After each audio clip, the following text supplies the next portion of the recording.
Hey everyone, it's Fun Around. My name is Jordan. This video will be for Tuesday's Game 4 with the Knicks and the Pacers. I know I've been kind of inconsistent with posts for these conference final games. It's just, for me, I don't know if you're feeling it too, but there's kind of like a playoff fatigue where you see these lines so many times over and over and over again that when you go to research it, it's just not as fun as it used to be.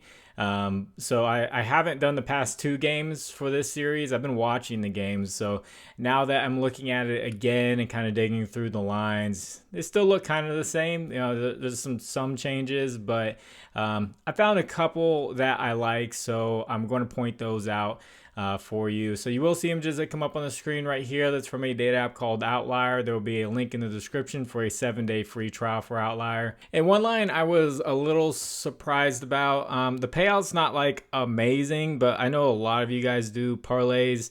So it could be something you throw into a parlay, but it's Karl-Anthony Towns over 1.5 3-pointers made at -145.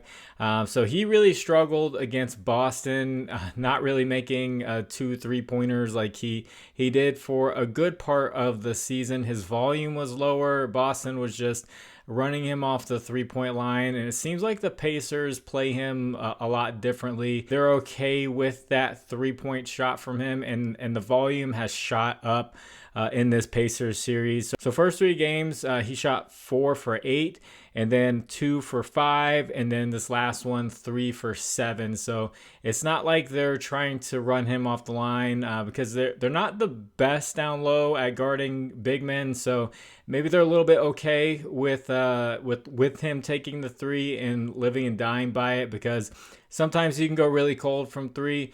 But they showed, and I've mentioned this before, that when they played against Cavaliers, whenever Evan Mobley finally got the courage and used his talent to attack the rim, they struggled to stop him.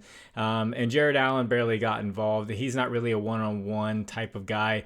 But when Karl-Anthony Towns goes at them, he does very well. So I think they're happier with the 3-point attempts, even though he's knocking them down in this series. So taking a look at the full season, he's gone over this 100% of the time, all this year, and then even last year with the Timberwolves, he played just 1 game against them because you're in the West, you play an East team twice. He was probably hurt for one of them.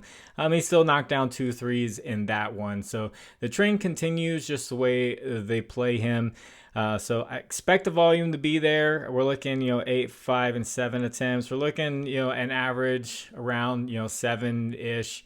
So I want to jump back into the NBA videos with this series because these games have been much closer than the other series. That one's just much harder to predict. I was out with some friends, and for that 40-point blowout, and I went to check the score. I just kind of looked at it and just like, oh, okay, I know my bet's chalked, so I just put it away. But if you guys could, please like the video. If you haven't, please subscribe to the channel. If you have a little bit of extra time, could you leave a comment for the algorithm? You can put the number 4 for game 4. And also, I want to shout out the app Novig. I really like using Novig, and they are adding more and more each day. They are a social sports book, so if your state is on the map, you can't use DraftKings or Fanduel. You can use Novig just like a sports book, with spreads, with money lines, betting player props, or single betting them. You can parlay them all together. You're not just stuck with Prizepicks and Underdog and all that and being forced to take 2 things.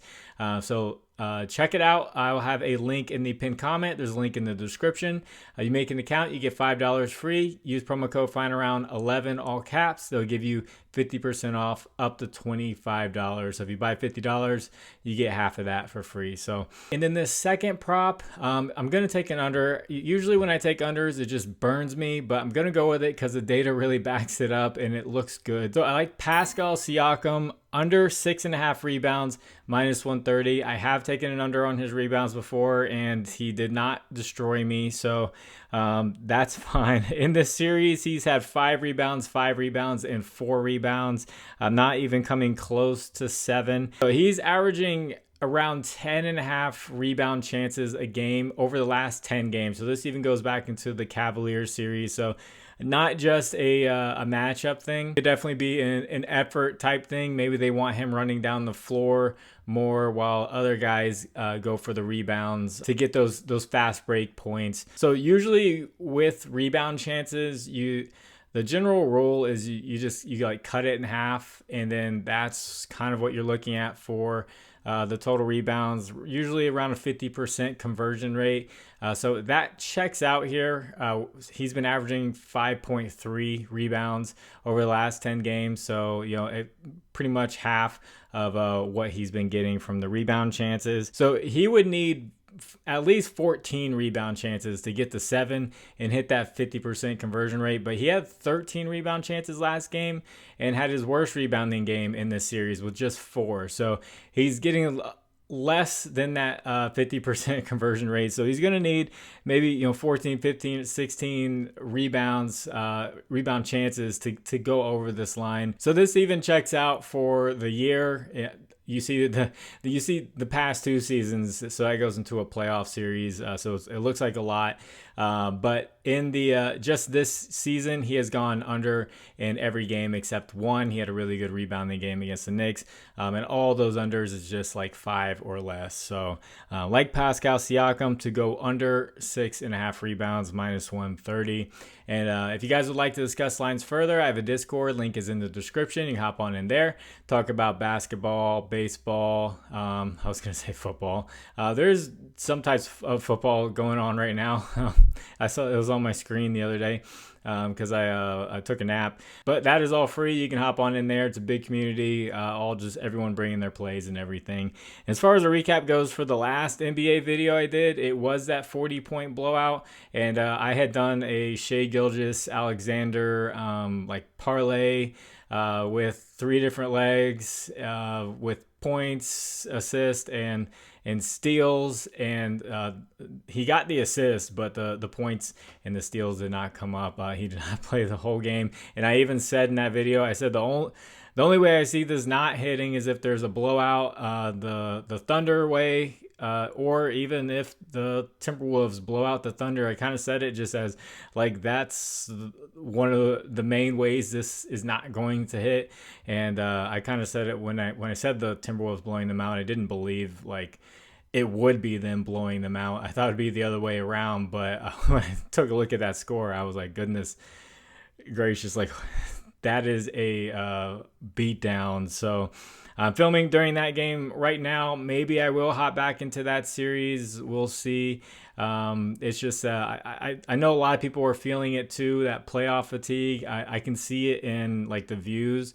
And my friends have texted me about it, who make these videos too, about just the playoff fatigue. It wasn't this bad last year. Like last year, I remember getting to about the finals, and in the finals, I was like, okay, I can't wait until the finals is just over.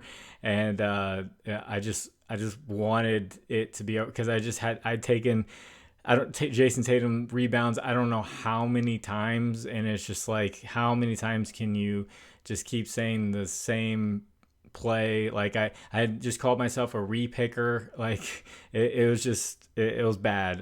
But no, this year is even worse. I think it's a product of there being kind of a fatigue near the end of the year with all that tanking, all those blowouts, all that injury management, and then coming to playoffs with some excitement. And then, as a series went and goes into 4, 5, 6, 7 games, you kind of get fatigued. I know people still want to bet on it and want to enjoy the games, and I wanted to enjoy it too. So really liking this series with the Knicks and the Pacers. I hope it continues to go.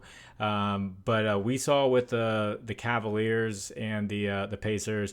Cavaliers came right back in that third game. They just whooped the Pacers. But the Pacers made the proper adjustments and ended up winning that game 4. So we'll see if they can do the same thing here against the Knicks. So I'm going to get this one edited and get it out to you. God bless you all. It's the final round. My name is Jordan. I will catch you on the next one. Bye.